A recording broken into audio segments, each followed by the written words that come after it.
মানুষ অনেকভাবে বড়ই চেষ্টা করেও পারে না। আমরা স্বার্থপর শুক্রবারে রে, যখন অফিসে একটা মিটিং করি, বড়ই মিটিং করার পরে বাসায় চলে আসি।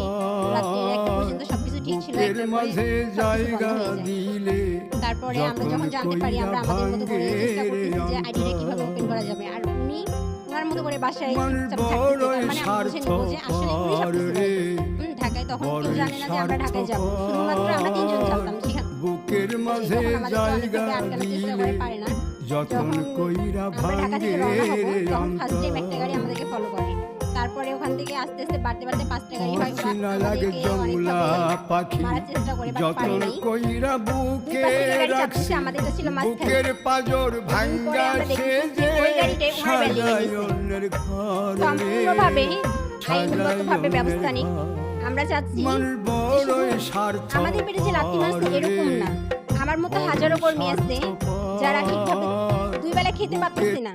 ওনাদের কি অনেকটা পরিশ্রমের টাকা। আমি চাচ্ছি সঠিকভাবে বিচার হোক, যে আমাদেরকে যদি কোনো সময় থানা পুলিশে ধরেও নিয়ে যায়, আমাদেরকে কে রক্ষা করবে? আমাদের রক্ষা করার মতো লোক নাই। আর উনার হাসব্যান্ড আছে।